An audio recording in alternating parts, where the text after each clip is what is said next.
शहर की ताज़ा तरीन व खास खबरों के लिए अमरावती मंडल न्यूज़ चैनल को सब्सक्राइब करें तथा बेल आइकन को जरूर दबाएं।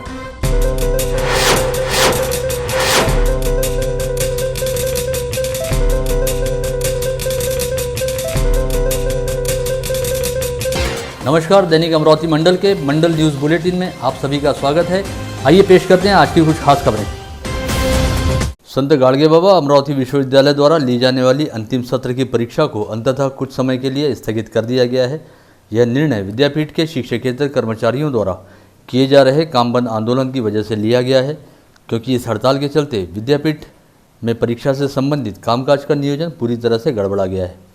सुप्रीम कोर्ट के आदेश तथा यूजीसी के दिशा निर्देशों पश्चात संत गाड़गे बाबा अमरावती विश्वविद्यालय द्वारा 1 अक्टूबर से पदवी व पदव्युत्तर पाठ्यक्रमों के अंतिम वर्ष व अंतिम सत्र की परीक्षाएं ली जानी थी, जिसके लिए विगत कई दिनों से तमाम आवश्यक तैयारियां की जा रही थी। लेकिन इसी बीच अपनी कुछ प्रलंबित मांगों को लेकर विद्यापीठ के शिक्षकेतर कर्मचारियों ने कलमबंद आंदोलन करना शुरू कर दिया, जिसकी वजह से परीक्षा की तैयारियों से संबंधित कामकाज का नियोजन पूरी तरह से गड़बड़ा गया है। और मंगलवार को परीक्षा व मूल्यांकन मंडल के संचालक डॉक्टर हेमंत देशमुख ने कुलगुरु डॉक्टर मुरलीधर चांदेकर से अनुमति प्राप्त करने के बाद परीक्षा स्थगित किए जाने का पत्र जारी किया है। जिले में बुधवार को कोरोना के 256 नए संक्रमित मरीज पाए गए हैं। इसके साथ ही अब अमरावती में कोरोना के कुल संक्रमितों की संख्या बढ़कर 13,333 हो गई है। जिला सामान्य अस्पताल प्रशासन द्वारा दी गई जानकारी के मुताबिक संत गाड़गे बाबा अमरावती विद्यापीठ वो पीडीएमसी की कोविड टेस्ट लैब द्वारा की गई आरटीपीसीआर जांच में 207 और रैपिड एंटीजन टेस्ट सेंटरों द्वारा की गई जांच में 49 लोगों के सैंपलों की रिपोर्ट पॉजिटिव आई है।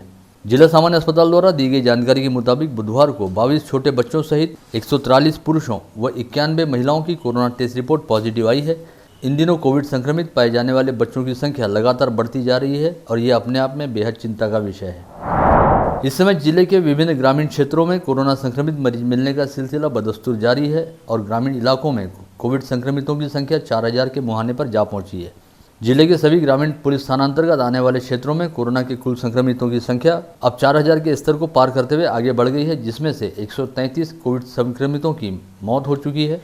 वहीं 2099 मरीज कोविड मुक्त होकर अस्पतालों से डिस्चार्ज प्राप्त करते हुए अपने घर जा चुके हैं। इस समय 1751 कोरोना संक्रमित मरीजों का विभिन्न कोविड अस्पतालों में इलाज चल रहा है। अमरावती जिले में इस समय सभी सरकारी व निजी कोविड अस्पतालों में कोरोना संक्रमित मरीजों को भर्ती करने हेतु कुल 1504 बेड उपलब्ध हैं, जिसमें से इस समय 817 बेड पर कोरोना संक्रमित मरीज भर्ती हैं जिनका इलाज चल रहा है। वहीं 687 बेड रिक्त पड़े हैं। इस समय केवल हाई रिस्क वाले मरीजों सहित कोरोना के तीव्र व मध्यम लक्षण रहने वाले मरीजों को ही कोविड अस्पतालों व कोविड हेल्थ केयर सेंटरों में भर्ती कराया जा रहा है। वहीं सौम्य लक्षण रहने वाले मरीजों सहित लक्षण विरहित यानी असिम्टोमेटिक मरीजों को होम आइसोलेशन के तहत उनके घरों पर ही रखा जाता है। ऐसे में कोविड अस्पतालों में गंभीर स्थिति वाले मरीजों को भर्ती करने हेतु इस समय पर्याप्त संख्या में बेड उपलब्ध है, ऐसा कहा जा सकता है। कोरोना संक्रमित मरीजों के इलाज हेतु लगातार 6 से 8 घंटे तक पीपीई किट पहनकर सेवा देने वाले डॉक्टरों व नर्सिंग स्टाफ का स्वास्थ्य इन दिनों खतरे में कहा जा सकता है। पीपीई किट पहने रहने के दौरान ये लोग न तो पानी पी सकते हैं न ही नेचर कॉल से फारिग होने जा सकते हैं। इसके अलावा चेहरे पर लगातार मास्क और फेस शील्ड लगा होने की वजह से इन लोगों को सांस लेने में भी काफ़ी दिक्कतों का सामना करना पड़ता है। ऐसे में इन दिनों पीपीई किट व मास्क की वजह से डॉक्टरों व नर्सों को श्वसन संबंधी समस्याओं के साथ ही त्वचा संबंधी दिक्कतों का सामना करना पड़ रहा है। स्थानीय सुपर स्पेशलिटी अस्पताल में बनाए गए कोविड हॉस्पिटल सहित शहर एवं जिले के निजी कोविड अस्पतालों व तहसील स्तरीय कोविड केयर सेंटरों में कोरोना संक्रमित मरीजों का विगत लंबे समय से इलाज किया जा रहा है, जहां पर कार्यरत रहने वाले डॉक्टरों, परिचारिकाओं, स्वास्थ्य कर्मचारियों तथा लैब टेक्नीशियनों आदि को उनकी व्यक्तिगत सुरक्षा एवं कोरोना संक्रमण से बचाव हेतु सरकार द्वारा प्लास्टिक लैमिनेटेड किट एवं N95 मास्क उपलब्ध कराए गए हैं। कोविड अस्पतालों व कोविड केयर सेंटरों में काम करने वाले सभी लोगों को इन वस्तुओं का ड्यूटी पर तैनात रहते समय पूरे वक्त अनिवार्य तौर पर प्रयोग करना होता है। स्वास्थ्य विशेषज्ञों के मुताबिक रोजाना लंबे समय तक पीपीई किट, हैंड ग्लोव्स व मास्क पहने रहने की वजह से डॉक्टरों व मेडिकल स्टाफ के लोगों को अब स्वास्थ्य संबंधी समस्याओं का सामना करना पड़ रहा है, क्योंकि पीपीई किट पहनने के बाद काफ़ी बड़े पैमाने पर पसीना आता है जिसे पोंछा नहीं जा सकता। इसी तरह पीपीई किट पहने रहने के दौरान पानी पीने तथा लघु शंका या दीर्घ शंका के लिए जाने की सुविधा उपलब्ध नहीं होती, जिसकी वजह से डॉक्टरों व मेडिकल स्टाफ के लोगों को डिहाइड्रेशन व किडनी संबंधी बीमारियों की समस्या उत्पन्न होने की संभावना बनी रहती है। इसके साथ ही लगातार मास्क पहने रहने की वजह से नाक और कान पर उसके निशान बन जाते हैं और लंबे समय तक मास्क पहने रहने की वजह से संबंधितों को स्वास्थ्य लेने में भी दिक्कतें आ सकती हैं। शहर में इन दिनों कोरोना संक्रमितों की लगातार बढ़ती संख्या के मद्देनज़र मनपा प्रशासन ने अपने स्तर पर अमरावती शहर में 100 से 200 बेड की क्षमता रहने वाला कोविड अस्पताल बनाने का विचार विमर्श करना शुरू किया है, जिसे लेकर बुधवार को निगमायुक्त प्रशांत रोड़े के दालान में महापौर चेतन गावंडे, उप महापौर कुसुम साहू, स्थायी समिति सभापति राधा कुरिल, पक्ष नेता सुनील काड़े, गुट नेता चेतन पवार, मनपा स्वास्थ्य अधिकारी डॉक्टर विशाल काले व डॉक्टर श्रीमती नांदुरकर, नगर रचना अधिकारी उइके, शहर अभियंता रविंद्र पवार, अतिक्रमण विभाग प्रमुख गणेश कुतरमारे व जनसंपर्क अधिकारी भूषण पुसतकर की उपस्थिति में एक बैठक संपन्न हुई। इस बैठक में वीएमवी मार्ग के आगे नवसारी मार्ग पर स्थित व्यापारिक संकुल तथा वलगांव रोड पर नमक कारखाने के पास स्थित मनपा की मिल्कियत वाले हॉल में कोविड हॉस्पिटल शुरू किए जाने पर विचार विमर्श किया गया, जिसके संदर्भ में मनपा स्वास्थ्य अधिकारी डॉक्टर विशाल काले को आगामी 3 दिन के भीतर अपनी रिपोर्ट पेश करने का निर्देश दिया गया है। यह रिपोर्ट मिलने के बाद मनपा अधिकारियों व पदाधिकारियों द्वारा इन दोनों स्थानों का मुआयना किया जाएगा और किसी एक स्थान को अंतिम मंजूरी देते हुए वहां पर मनपा का कोविड हॉस्पिटल खोला जाएगा। इस अस्पताल में सेवा देने हेतु मनपा प्रशासन द्वारा अस्थायी तौर पर डॉक्टरों व नर्सों की नियुक्ति की जाएगी। साथ ही यहाँ पर मनपा की सेवा में रहने वाले डॉक्टरों द्वारा भी कोरोना संक्रमित मरीजों के इलाज में सहयोग किया जाएगा। एक तरफ कोरोना महामारी बड़ी तेजी से अपने पांव पसार रही है, वहीं दूसरी ओर अमरावती शहर में कुछ ऑटो चालक बिना मास्क पहने ऑटो चलाते हैं और उसमें बैठने वाली सवारियां भी बिना मास्क पहने ही सफ़र करती हैं। इस बारे में दैनिक अमरावती मंडल व मंडल न्यूज़ बुलेटिन द्वारा 19 सितंबर को एक खबर प्रसारित की गई थी, जिसके बाद शहर पुलिस आयुक्त डॉक्टर आरती सिंह ने इस मामले को गंभीरता से लेते हुए ऐसे ऑटो चालकों व ऑटो में सवार होने वाले यात्रियों के खिलाफ कार्रवाई करने के फरमान जारी किए हैं। इसके तहत अमरावती शहर के 25 महत्वपूर्ण स्थानों पर फिक्स पॉइंट ड्यूटी लगाते हुए बिना मास्क पहने ऑटो चलाने वाले ऑटो चालकों और ऑटो में सवार रहने वाले यात्रियों के खिलाफ कार्रवाई करते हुए उनसे जुर्माना वसूला जा रहा है। इस अभियान के चलते अमरावती शहर के ऑटो चालकों में जबरदस्त हड़कंप मचा हुआ है। गत रोज राज्य सरकार सहित food and safety standards of India द्वारा 2 अलग अलग निर्णय जारी किए गए, जिसके तहत जहां एक और राज्य सरकार ने लॉकडाउन के 5वें चरण में राज्य के सभी रेस्टोरेंट्स को अपनी पूरी क्षमता के साथ ग्राहकों को आसन व्यवस्था सहित सेवा प्रदान करने की अनुमति दी है, वहीं दूसरी ओर food and safety standards of India द्वारा जारी निर्णय में कहा गया है कि अब से सभी मिठाई की दुकानों पर बिकने वाली मिठाइयों के सामने उनकी दरों के साथ ही उनके एक्सपायरी डेट यानी बेस्ट बिफोर लिखा रहना जरूरी होगा। यानी अलग अलग मिठाइयों के सामने अब यह लिखा होगा कि किस तारीख से पहले इन मिठाइयों का सेवन किया जा सकता है। इससे पहले यह पता नहीं चल पाता था कि मिष्ठान भंडारों की रैक में रखी अलग अलग तरह की मिठाइयाँ कब बनी है और उनका उपयोग सेवन हेतु कब तक किया जा सकता है। इससे पहले ऐसे कई मामले सामने आए हैं जब तय कालावधि के बाद भी पुरानी व बासी हो चुकी मिठाइयों की बिक्री की गई और उन मिठाइयों की वजह से विषबाधा जैसी घटनाएं भी हुई। ऐसे में food and safety standards of India द्वारा बेस्ट बिफोर के नियम की वजह से अब मिठाई विक्रेताओं की जवाबदेही तय होगी और मिठाई खरीदने वाले ग्राहकों को यह पता रहेगा कि उनके द्वारा खरीदी जाने वाली मिठाइयाँ कब तक सेवन के योग्य हैं। वहीं दूसरी ओर राज्य सरकार द्वारा गत रोज एक महत्वपूर्ण फैसला लेते हुए कहा गया सभी बार व रेस्टोरेंट्स में 100% आसन क्षमता के साथ ग्राहकों को बिठाकर उन्हें खाद्य पेय सामग्री परोसे जाने की अनुमति रहेगी। ज्ञात रहे कि विगत 23 मार्च से राज्य में लॉकडाउन घोषित होने के साथ ही सभी होटल, बार व रेस्टोरेंट्स को बंद कर दिया गया था और अनलॉक की प्रक्रिया के तहत बार व रेस्टोरेंट को केवल पार्सल सुविधा उपलब्ध कराने की अनुमति दी गई थी। लेकिन अनलॉक की प्रक्रिया के 5वें चरण में अब सभी बार व रेस्टोरेंट को पहले की तरह अपने यहाँ आसन व्यवस्था के साथ ग्राहकों को सेवा देने की अनुमति दी जा रही है। हाल ही में ली गई अभियांत्रिकी पात्रता प्रवेश परीक्षा जेईई एडवांस का परीक्षा परिणाम आगामी 5 अक्टूबर को घोषित किया जाएगा। इसके साथ ही गत रोज जेईई एडवांस की परीक्षा में पूछे गए सवालों का जवाब रहने वाली उत्तर तालिका और परीक्षार्थियों द्वारा हल की गई उत्तर पुस्तिकाएं भी ऑनलाइन तरीके से उपलब्ध करा दी गई हैं। ऐसे में जेईई एडवांस की परीक्षा में शामिल हो चुके परीक्षार्थी इसकी वेबसाइट पर जाकर अपना पंजीयन क्रमांक, जन्म तारीख व मोबाइल क्रमांक दर्ज करते हुए लॉगिन करने के बाद अपनी उत्तर पुस्तिकाओं को डाउनलोड कर सकते हैं और मूल उत्तर तालिका के साथ उसका मिलान करते हुए परीक्षा परिणाम आने से पहले ही यह देख सकते हैं कि उनके कितने जवाब सही थे और कितने जवाब गलत थे, जिसके चलते उन्हें परीक्षा परिणाम घोषित होने के पहले ही अपने परीक्षा परिणाम का अंदाजा आ सकता है।